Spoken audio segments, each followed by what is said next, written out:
Hello everyone, welcome back to my channel Jai Mahakal. आज हम सावन माह की एक और कथा सुनेंगे। एक दिन महादेव देवी पार्वती से बोले कि आज उन्होंने नए खेल का निर्माण किया है। उनके अनुरोध पर माता पार्वती उनके साथ चौसर खेलने के लिए तैयार हो गईं। क्योंकि चौसर का निर्माण महादेव ने किया था, इसलिए वे उस खेल में जीते ही जा रहे थे। अंत में माता पार्वती भगवान शिव से बोली, स्वामी, इस खेल का निर्माण आपने ही किया है, अतः आप इस खेल में जीते जा रहे हैं, परंतु खेल के कुछ नियम भी होते हैं। आप खेल के नियम बनाइए, उसी के पश्चात देखना मैं आपको एक भी बाजी जीतने का मौका नहीं दूंगी। महादेव बोले, ठीक है पार्वती, अब हम इस खेल के नियम बनाएंगे। मैं तुम्हें इस खेल के कुछ नियम बताता हूँ। एक एक करके सब कुछ दांव पर लगेगा और जो हारेगा उसे अपनी सभी वस्तुएं हार देनी होंगी। देखते हैं आज की बाजी कौन जीता है। महादेव ने चौसर के नियम बनाए और एक बार फिर चौसर का खेल शुरू हो गया। इस बार माता पार्वती बार बार जीतने लगी और थोड़े ही समय में भगवान शिव अपना सब कुछ हार गए। पार्वती बोली, देखा स्वामी, मैंने आपको हरा ही दिया। हाँ पार्वती, अब तो मैं सब कुछ हार चुका हूँ, इसलिए कैलाश पर्वत पर मेरे रहने का कोई मतलब नहीं। अब मैं कैलाश भी हार चुका हूँ, इसलिए अब खेल के नियम के अनुसार मैं यहाँ से जा रहा हूँ। पार्वती बोली, स्वामी, ये तो एक खेल था, आप इसे इतनी गहराई से क्यों ले रहे हैं? ऐसे आप मुझे छोड़कर थोड़ी ही चले जाएंगे। पार्वती, तुमने ही तो मुझे खेल के नियम बनाने के लिए कहा था और नियम के अनुसार हारने वाले को अपना सब कुछ त्याग कर जाना होता है, इसलिए अब मैं यहाँ से जा रहा हूँ। पार्वती बोली, स्वामी सुनिए तो स्वामी। भगवान शिव ने माता पार्वती की बात को नहीं सुना और वे उनसे रूठने का नाटक करके गंगा नदी के तट पर चले गए। थोड़ी देर बाद भगवान कार्तिकेय कैलाश लौटे तो उन्होंने भगवान शिव के बारे में पूछा तो उन्हें सारी बात पता चली, तो वह भगवान शिव के पास चले गए।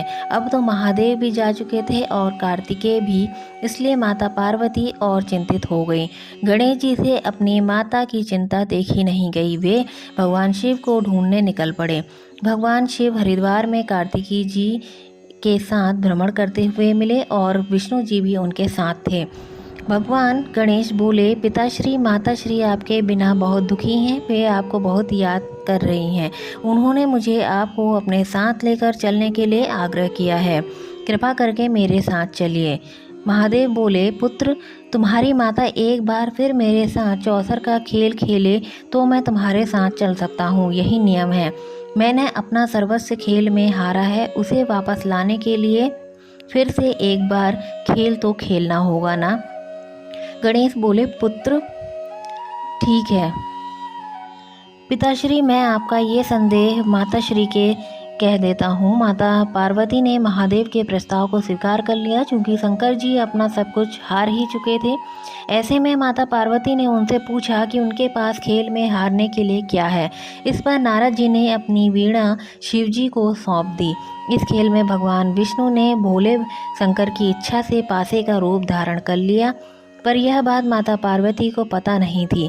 अब खेल में भोलेनाथ बार बार जीतने लगे। गणपति जी, महादेव और विष्णु जी की चाल समझ गए।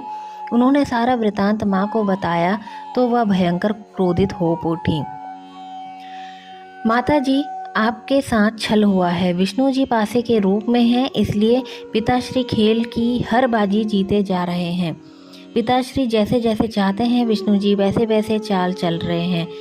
पार्वती बोली, क्या इतना बड़ा छल? स्वामी, आप जानते हैं खेल में छल करना कितना बड़ा पाप है, क्या आपको यह शोभा देता है? तभी विष्णु जी अपने रूप में वापस आ जाते हैं और बोलते हैं, क्षमा करना देवी पार्वती, मुझे लगता है हमसे अवश्य ही भूल हो गई है। देवी पार्वती, मेरी इस गलती से तुम्हें ठेस पहुंची है, उसके लिए मैं तुमसे क्षमा मांगता हूँ।